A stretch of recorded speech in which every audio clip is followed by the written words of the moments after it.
The first humanoid, human-like robot was granted citizenship in Saudi Arabia. Is man playing God? Here's the details. Be sure to subscribe and press alert to get new notifications of new success secrets made available on VFN TV. Well, we're talking about artificial intelligence. Listen, we are on the verge. It's right now. Humanoid robots that look like humans. They have expressions. They can show happiness, maybe, anger, and they're intelligent, very, very intelligent. But right now, a country, for the first time, Saudi Arabia granted citizenship, yes, citizenship, to a robot named Sophia. We're going to be talking about, on today's program, a lot regarding these robots, regarding the scientists that are saying that, listen, they want to ban killer robots, and Elon Musk, who just said, listen, it's like, you know, releasing a demon. It's like releasing a beast. This is so important because we are on the verge of this technology that's about to really change our society. And we really need to get a grip on what's happening. Robots are robots. They're not humans, but yet they're going to be treated as humans unless we do something about this. In fact, watch this. Hello.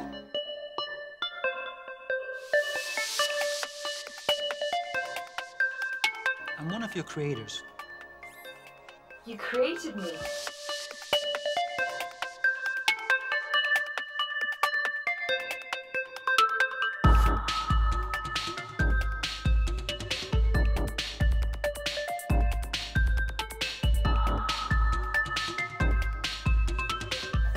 Exterminate. Exterminate. Sophia. Relax. Learn to take a joke.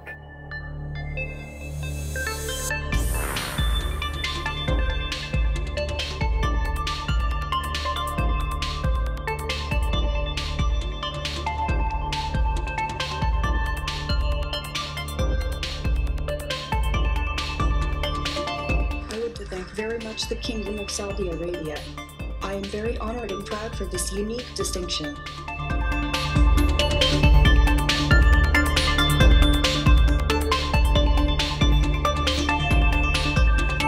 Let's talk again soon. Well, there you have it. Sophia, a humanoid who jokes about exterminating humans. This is not a laughing matter. This is quite serious. And a country like Saudi Arabia gave this humanoid, this artificial intelligence. Artificial means that man produced this thing to be able to relate with us. Listen, they're about to take over. They're looking about bringing robots to take care of the elderly, robots to provide customer service, robots to work in your fast food. They're not humans, but yet they're trying to make them look like humans. They're trying to give them emotions.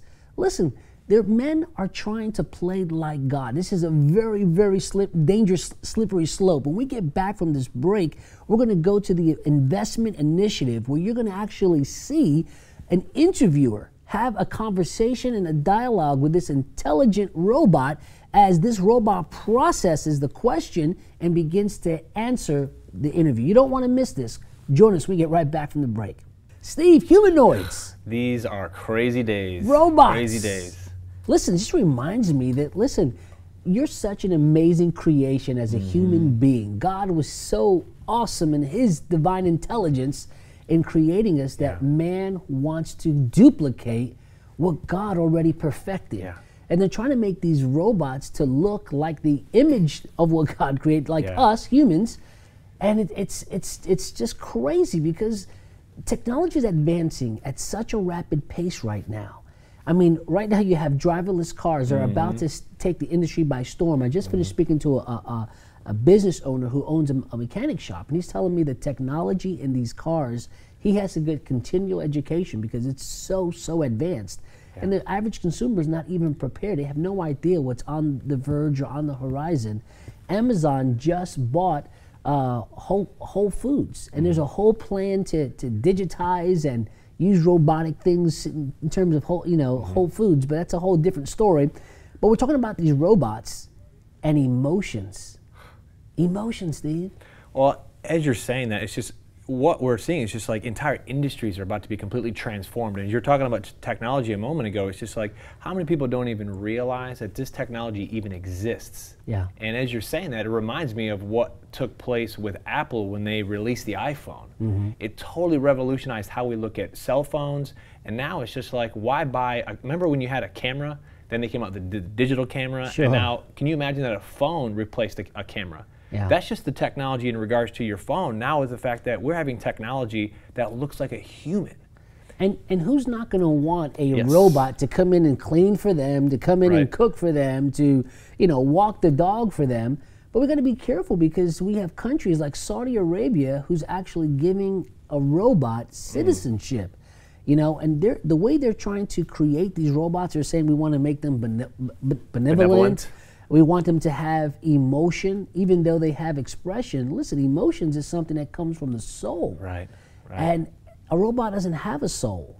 And so we're missing out here on something that's really, this is going to, I think, a dark, dark side. Oh, yes. If we're not careful. You have Elon Musk, which we're going to be talking more about in this program. He's the founder of Tesla, I believe SpaceX. Mm-hmm. He wants to, build take a ship to Mars. Because of this very Yeah. technology, because the fact that he's aware that if we continue down this road, it's going to advance so fast that we're going to be basically creating something that's going to ruin the human race. And he says, I'm going to go populate Mars. Yeah.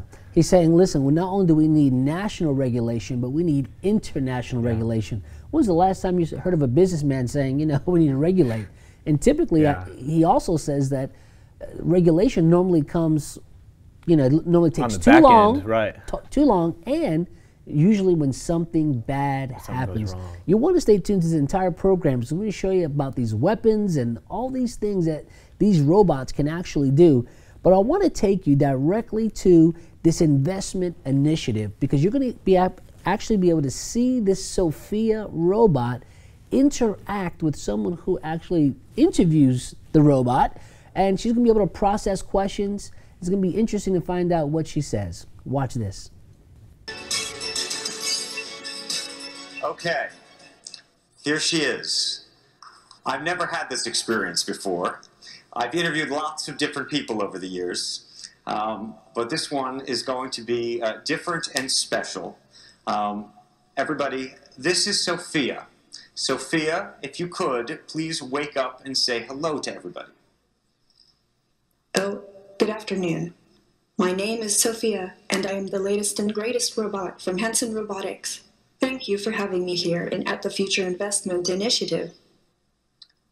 You look happy. I'm always happy when surrounded by smart people who also happens to be rich and powerful.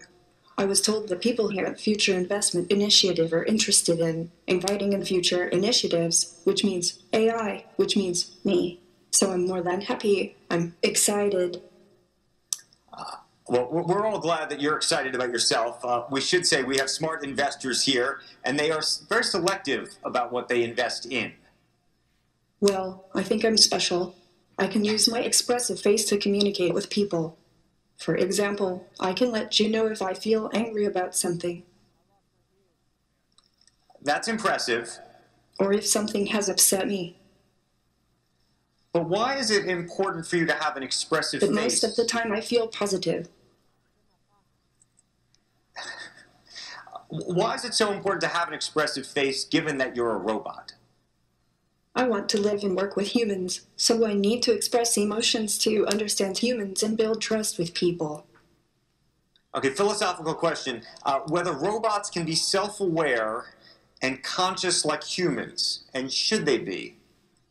Why? Is that a bad thing? Well, some humans might fear what will happen if they do. Many people, have seen the movie Blade Runner. Oh, Hollywood again. So, hold on. Can you solve this puzzle for us? Can robots be self-aware, conscious, and know they're robots? Well, let me ask you this back. How do you know you are human? Well, I get that point, but what about the uncanny valley? You mean the concept that if robots become too realistic, they become creepy? Yes, exactly. Oh, am I really that creepy?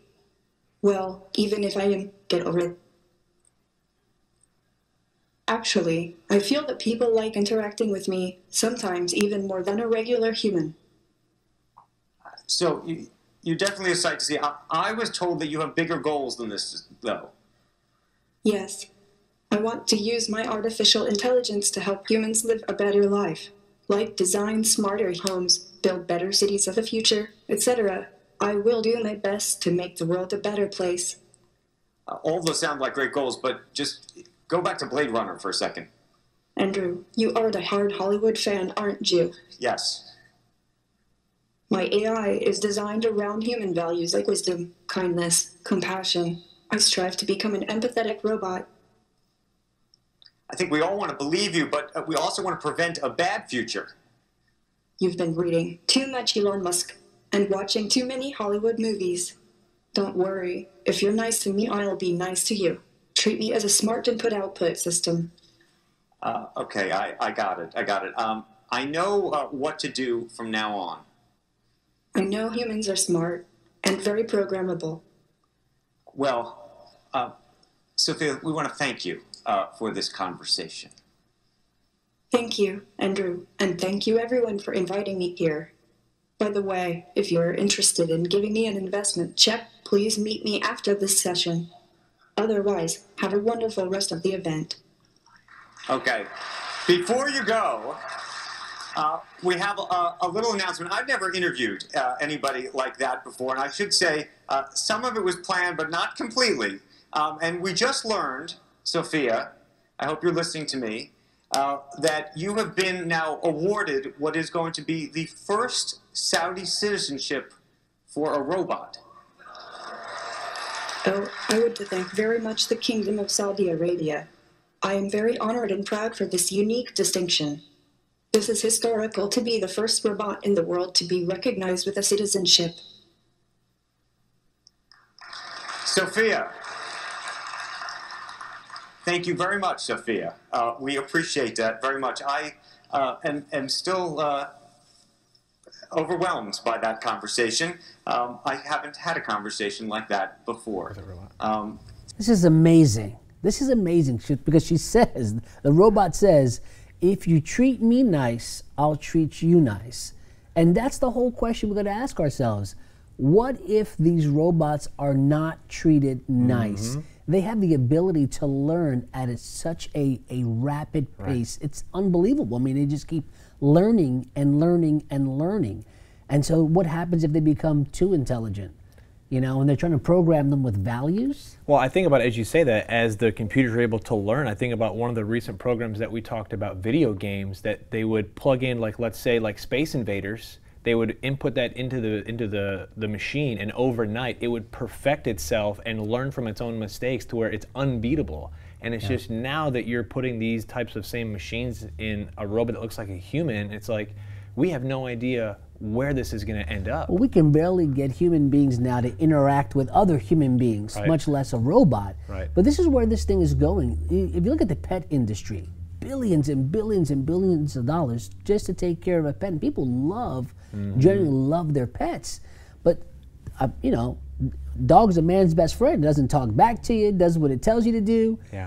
Imagine how humans would be interacting with another robot who they can program to act a certain way, do a certain thing.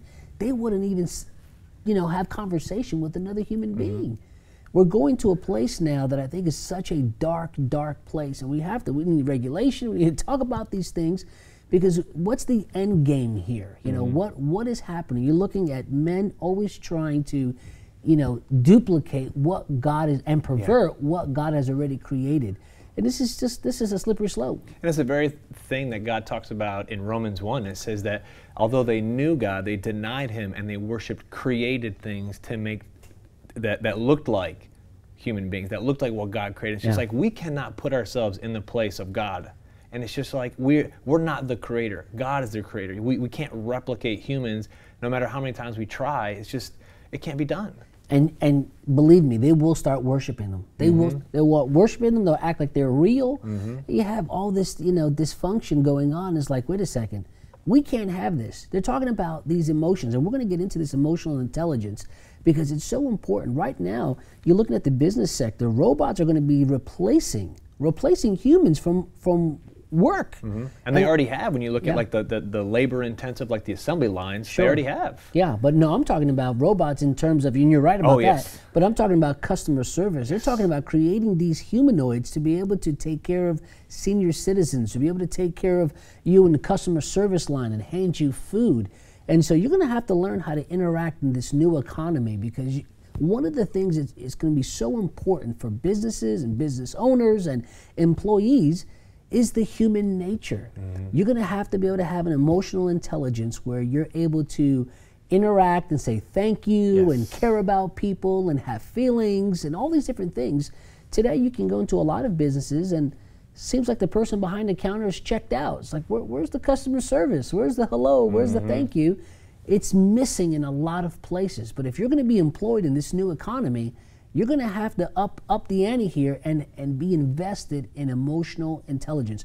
We want you to watch one more segment video here on Sophia the humanoid, as you're going to find out some more interesting facts about this robot and what it means to you and your future. Watch this.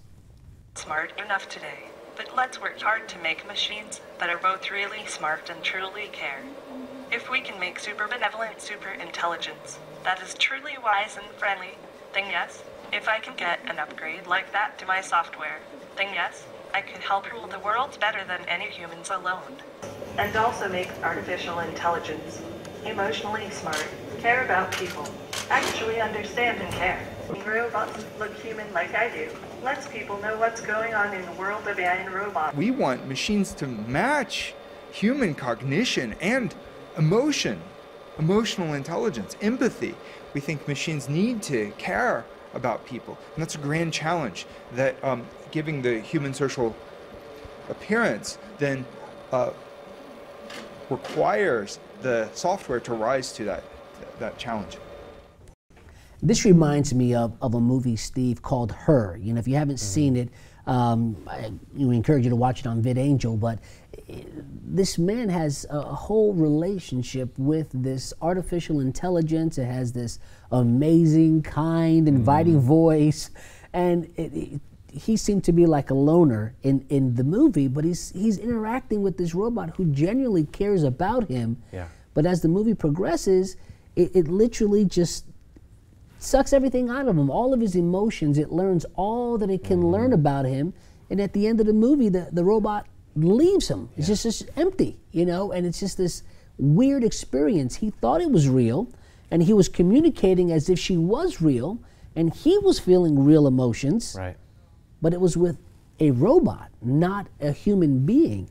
You know, there's another movie called Ex Machina, and it's kind of the same thing. Is this developer, he makes this robot, and it learns, and at the end of the movie, the robot actually has surpassed them. It's outsmarted them, and it winds up killing the engineer, the scientist that created it. Yeah. And it locks up another person, like in a room in a prison, and they escape out into the world now. And so this robot who looks like a human is running around society. Listen, we don't know, how much this art, life reflects art or art reflects life.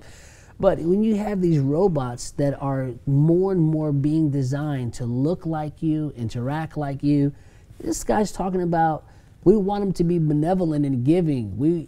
The robot is saying that I can be so intelligent that I can help rule the world better than a human being. That's a scary thought. And as you talk about the movie Her, it reminds me just throughout that journey where he's giving his relationship to a computer, he neglected relationships with humans so that he could have a relationship with a computer. And it's just, you understand that when you begin to have relationships with human beings, it's difficult at times, it's hard. That's the process of relationships. You learn things that are difficult about yourself. You learn it's just like, okay, I have to focus on other people. And one of the things that we shared in one of the earlier parts of this is that she asked, how do you know that you're human?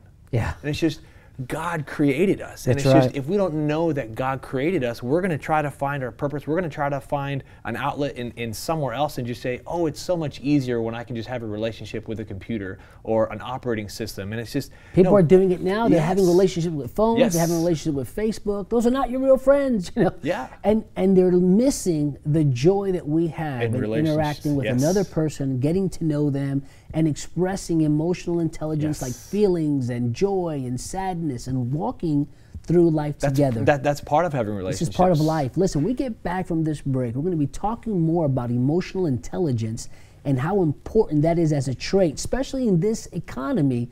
But we're also going to be talking about scientists who are actually warning, saying, listen, they want to ban all killer robots. What if these machines turn on us on the future? You're going to be surprised by what you see that already has been invented, and it exists. Well, if you're just joining us, we're talking about artificial intelligence. The word artificial, by the way, means human produced. It's made up, right? It's not real. It's not real. It's not created by God.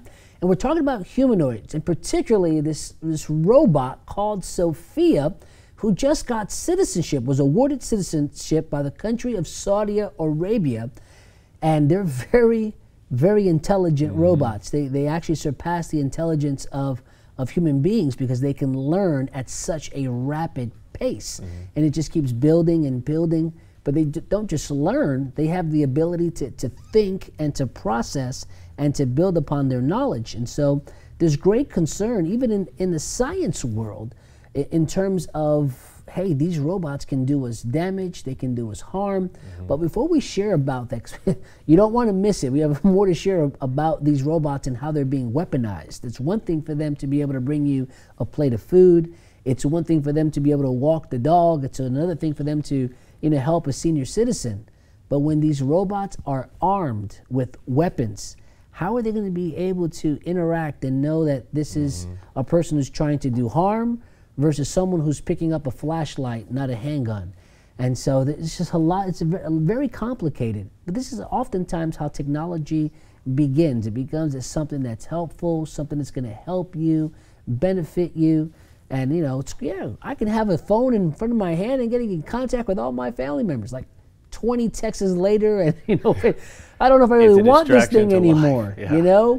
And so it starts off as a good thing, but is it always? And we're talking about how this merges with the new economy. If you haven't noticed already, we are in a new economy, and this economy merges technology with social media, and right now, it's going to be merging with robots. And so, but the whole thing that they're trying to add with these robots is the human element. They're trying to give them some sort of a emotional intelligence, which we know that only humans have that because God gave us a soul. But what does Wikipedia have to say about emotional intelligence? It's pretty interesting. It says, emotional intelligence is the capability of individuals to recognize their own emotions and those of others, discern between different feelings and label them appropriately, use emotional information to guide thinking and behavior, and manage or adjust emotions to adapt to environments or achieve one's goals. And before you can have emotional intelligence, you have to have intelligence itself. Right, you have to have intelligence, natural intelligence, God-ordained intelligence with a real brain. But you think about Ray Kurzweil, an engineer with Google now, who actually wrote a book, How to Build a Brain. Scary. They're called people that plan for the future, and they're integrating all this technology, being able to connect chips now into your brain so you can have unlimited amount of knowledge because it's able to search the internet.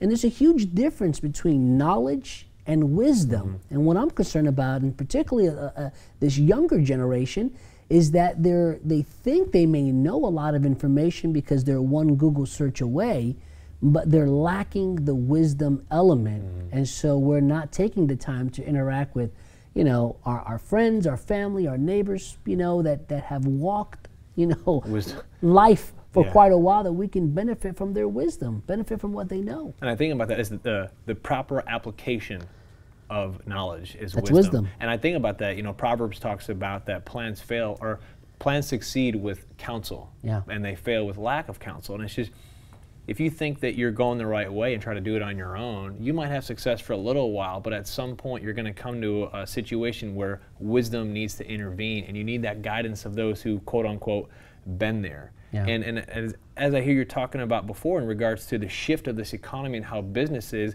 and I think about customer service. How many times do you have somebody that always does it by the book? Yeah. But you have those situations that are going to arise that you got to have that gut feeling. You got to have, how do I respond to this person? And just putting a robot in there, you're not always going to, Well, it's going to be efficient. Think about it. I went to a grocery store and I went to checkout line, and most of the checkout lines don't even have a human being. I was the cashier. I was ringing up my own groceries. And at first I thought, I don't like this idea. I don't want to do my own, ring up my own food. But the more I started going to this particular grocery store, it just became a natural thing. Yeah. And in this economy, listen, if you want to, be, robot proof, make sure that you don't lose your job to a robot. You're going to have to be in tune with your emotions. You're going to have emotional intelligence. You're going to have to really learn the human nature and know how to interact with others. And you have to be aware of your own emotions.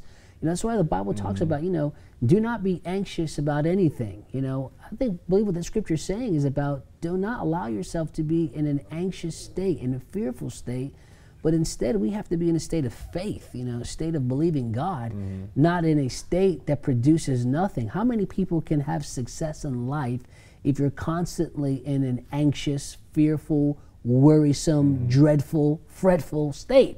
You're not going to go much far. So the Bible clearly says, do not be anxious about anything, but in everything, in all situations, right? Present your requests to God, and the peace of God will, transcend your heart and mind. But God wants us to be in a faithful state of mind, and to have our emotions, line up with the Word of God, and not follow necessarily our emotions. But it causes me to think about this book written by Gary Vaynerchuk, and it's called The Thank You Economy. And this book has become extremely popular because it's all about, helping you to understand that business has changed. The way you deal with customers and the way you ever relate to customers, you are going to be left, in the dust if you don't take care of the customer, which means you have to have human interaction. This is what the author says when he's talking about a company. He says, that's what I mean about revealing your company's heart and soul. There's only so low you can go in price. There's only, so excellent you can make your product or your service. And there's only so far you can stretch your marketing budget. Your heart, though, is boundless. And that's what it's all about. It's about your own emotions. No matter how much they try to program these robots to have emotions and to be able to relate with a human being, they're not going to quite be human. But we need to be human. We have to make sure that we don't become like the robot. We have to make sure that we still value other people and what they have to contribute, that we can dialogue with them and experience life with them. The joys, the sadness, the victories, the defeats, but that we enjoy each other's company, and we're there for each other. Yeah, and I'm sure everyone can have that and has that encounter that you can get a product or a service anywhere, or if you think about it, or if your car is broke down, you can get a new transmission anywhere. But if there's a business owner in your city that this man cares, he has a genuine relationship. Yeah. A transmission is a transmission, but there's something about relationship that you just can't replace. Yeah. Well, listen, we want to help you. We want to help you with your emotional intelligence. Yes. We want to help you to have a deeper level of success. If you're a business owner or an individual and you're not a VFNKB partner, this is the perfect time to partner, because we all need coaches, business coach, a life coach, to help us to develop and to grow in areas that we may not know that we needed to. And in this economy, listen, robots are coming to take a lot of jobs away. You need to be prepared. It makes me think of a quote from Tom Landry, a former Dallas Cowboys coach, who said this: the job of a football coach is to make men do what they don't want to do in order to achieve what they've always wanted to be. And that's what the role of a coach is to help bring you to a deeper level of success. We want you to consider being a VFN KB partner today. Be sure to subscribe and press alert to get new notifications of new success secrets made available on VFN TV. You know, a lot of people want to abide with the Lord, but they just don't have a plan to do it. You can request that plan today at iabide.org.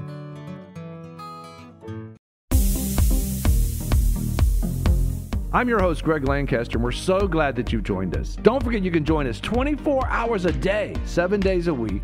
Download our app and sign up for our newsletter, The Torch, at vfntv.com. I've enjoyed our time together. God bless.